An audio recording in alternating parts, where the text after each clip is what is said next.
discretion is advised.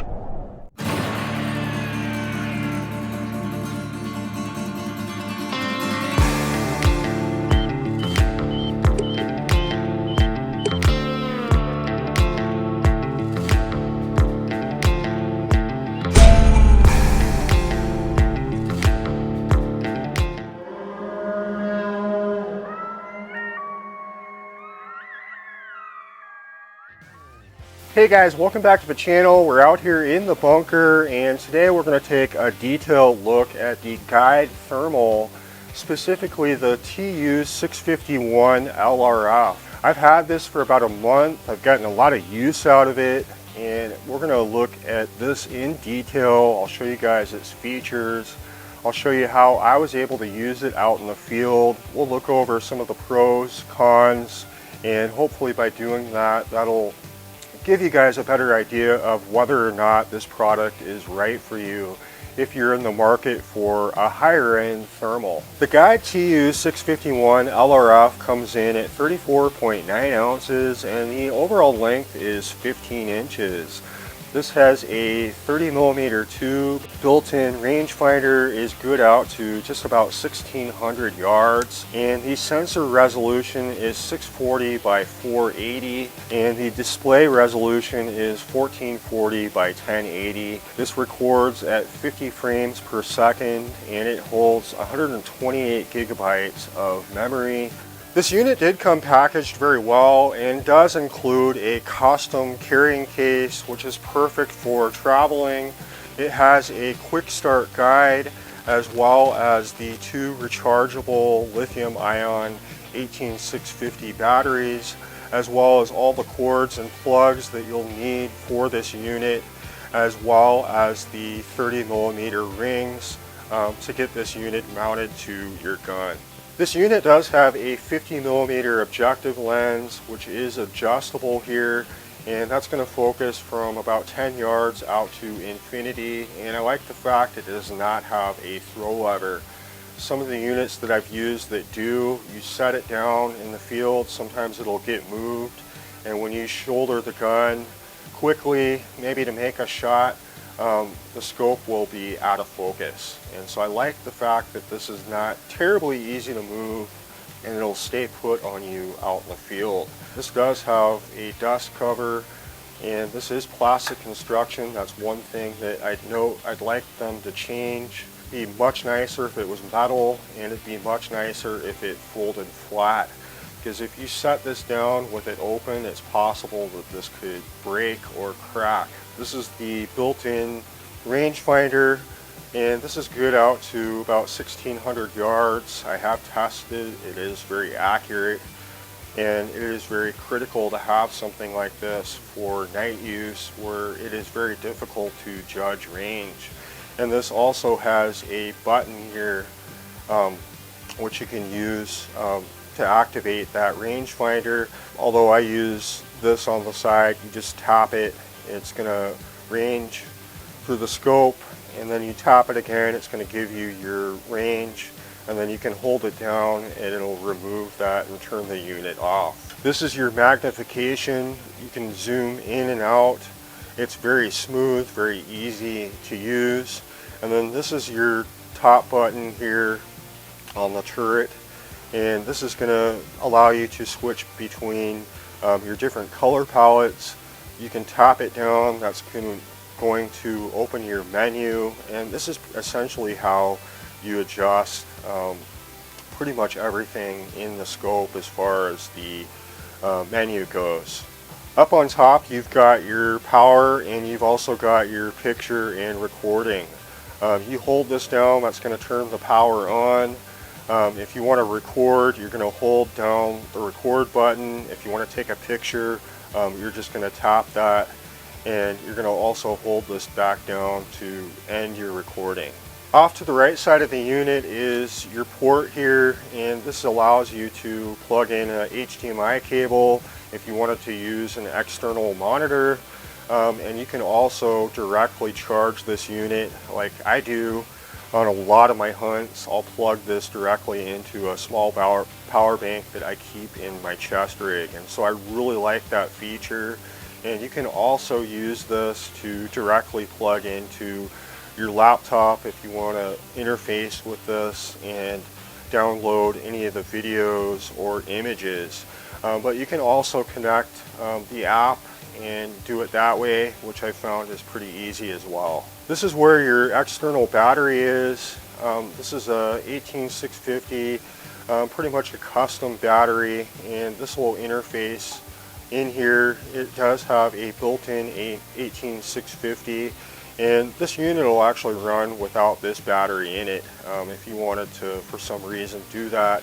But like I said, I usually plug this unit in directly to my little power bank that I keep in my chest rig. And this does come with 2 of these batteries. A lot of people ask me about battery life, and thermals will always do better than an IR in that situation.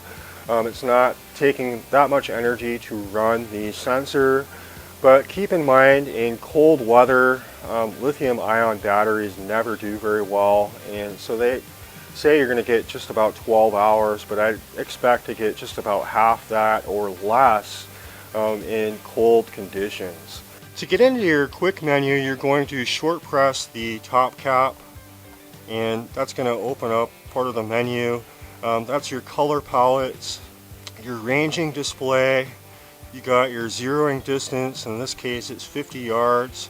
You got your pip screen, which is essentially a small little screen that pops up. I'm going to turn this on, I'll show you what it is. And you can see in the upper left there, crosshairs are magnified 2 times, and you can also change that upper left. You can put it in the middle, and you can put it in the upper right, and I usually keep that feature off. You got your Wi-Fi, and this is going to be turned on if you want to connect to your smartphone with the app, and that's going to allow you to make any firmware updates. You can check your pictures and videos and download them from the unit to your phone if you want to do that.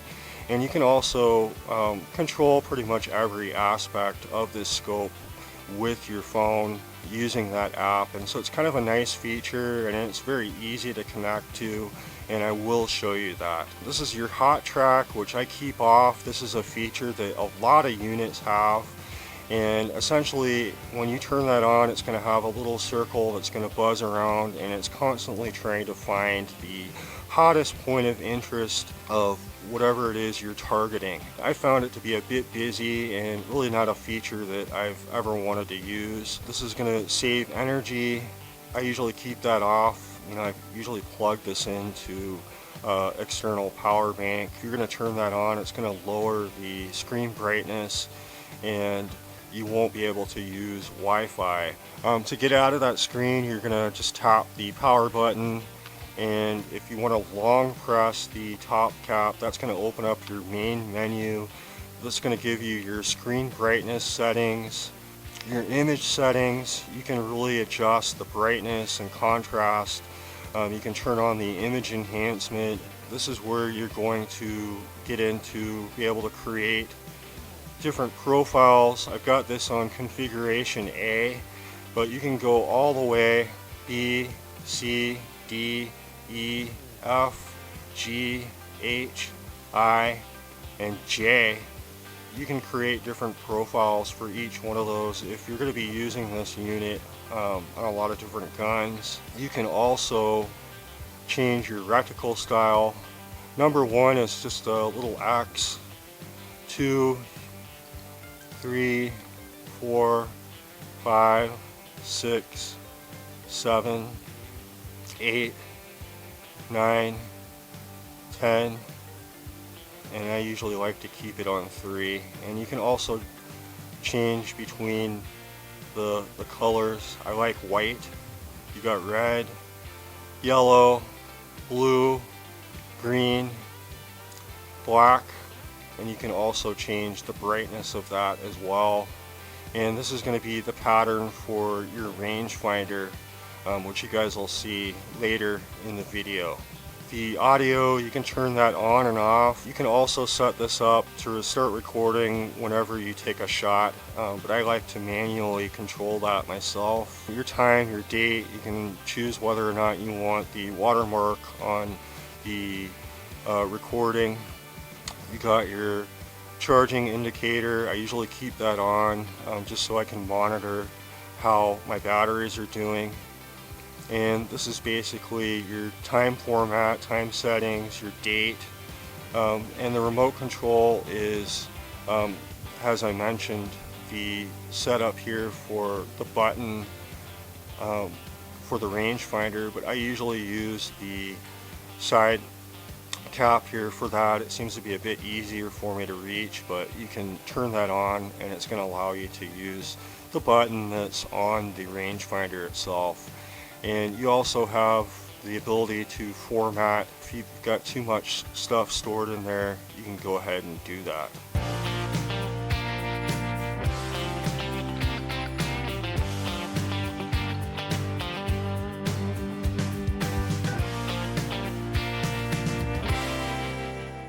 As part of a review, I think it really is important to get out in the field, use these products, learn them, spend some time with them, and that really allows me to discover what I like and be able to show you guys really how it's worked for me out in the field.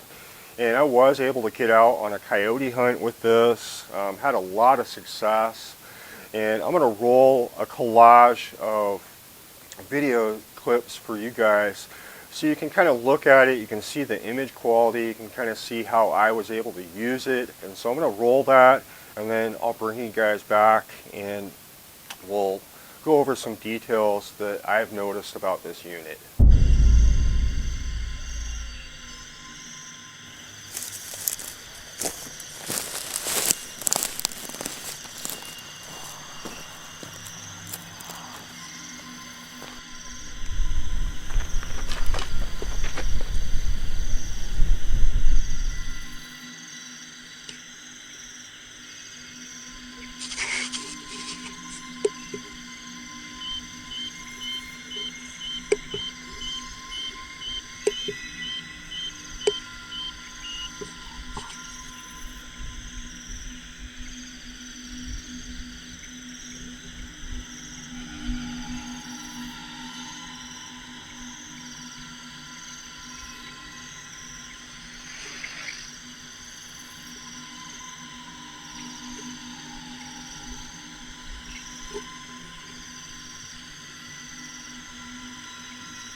Over a period of about 20 minutes, we had about 6 or 7 coyotes that came in, and I was able to take successful shots on at least 2 of them. And most of them were coming fairly close, within 60-70 yards, which I was really comfortable with, and I was able to make some headshots. Typically, I don't go for gut shots because they usually run, but they'll usually collapse after about 50 or 60 yards. But areas where you have a lot of brush, a lot of cover, it can sometimes be impossible to recover them.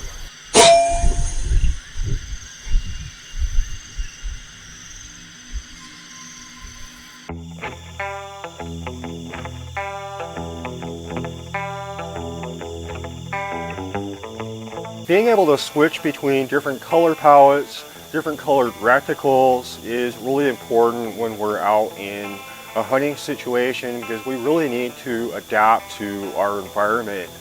What works for a desert environment might not work very well for a heavily wooded area or somewhere that has a lot of brush. So it's nice to have a unit that's going to adapt to that, and it's nice to have something that you can quickly change on the fly, because when we're out in the field, it's dark, we're not in a very comfortable situation, and it's nice to keep things simple and be able to make all those adjustments on the fly with one button. And the other thing I noticed about this unit is it is very easy to navigate in the dark. With one finger, you can easily find the buttons, you can easily find the magnification, and for me, it's nice to have something that's pretty simple, because we need to be concentrating on the hunt and not messing around with adjustments.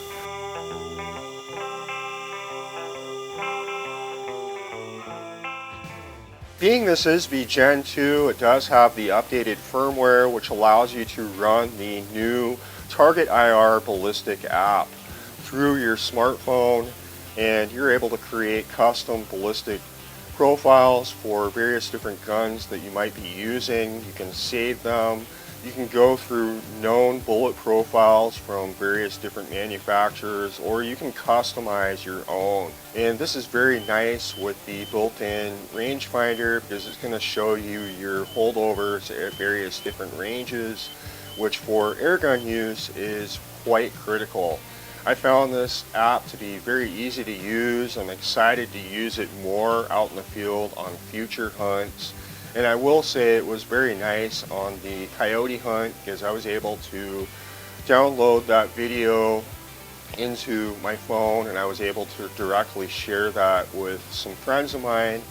And it's just nice to have that ability for any kind of ballistic work that you might be doing, any kind of on-the-fly adjustments. Like I said, you can control just about every aspect of this scope with your phone very easily. And so I do like this app, and I'm excited to use it on future hunts. As you guys can see, we did have a very successful coyote hunt, and I was happy to get out with this, get to test the unit in a real hunting situation. And I was being pretty critical with the picture quality, because this retails for just about $3,500, give or take. And I wanted to see if it was really on par with a lot of other units on the market, at least in that price point. This has a very good sensor. The image quality is very good. The recording quality is very good. Everything was pretty crystal clear, and I was able to spot a lot of those coyotes, you know, out beyond 300 yards, even with a little bit of magnification. And having the nice wide field of view, you guys could see, you know, I was able to spot those coyotes coming in from all directions, right up to, you know, where I was able to take a good shot on them. And I typically don't use, you know, beyond 2-3x for any of the hunting that I do. And I really don't need to, at least at those ranges. Even some of you guys that, you know, hunt out beyond 600 yards on feral hogs, I think this would be an excellent scope to look at. And the reason I say is, you know, having a lower magnification, you know, makes it pretty versatile in a hunting environment where you might have animals that come in to 25-30 yards. If you've got a heavy mag scope, such as a 5 or an 8 power, you're going to have a hell of a time spotting those animals at some of the closer ranges. And so I like having this, the ability to, you know, be able to use it on rats at closer ranges. And, you know, for any kind of predator or hog hunting, this is an excellent candidate to use for that. So I really hope I was able to share in good detail my experience with using the Guide Thermal out in the field. It is a fantastic unit, really nice image quality, very nice recording quality, and pretty much everything that I'd be looking for in a scope like this. And you know, there's just a few things that I noticed that I'd like to have seen them change. I'd like to see metal lens cover and something that's going to fold back flat. And I'd also like to see some kind of cantilever mount here, so it makes it easier for you to switch between different guns. I think that would be something they could look at to really better this product. But let me know what you guys think. I really appreciate them sending me this unit and sponsoring us to get out and actually use it in the field and be able to provide you guys some feedback. But I will leave links in the description. I really appreciate you guys, and we'll see you on the next video. If you guys enjoy these videos, give us a thumbs up and subscribe if you like. We put out new videos every week. I appreciate it, and we'll see you on the next one.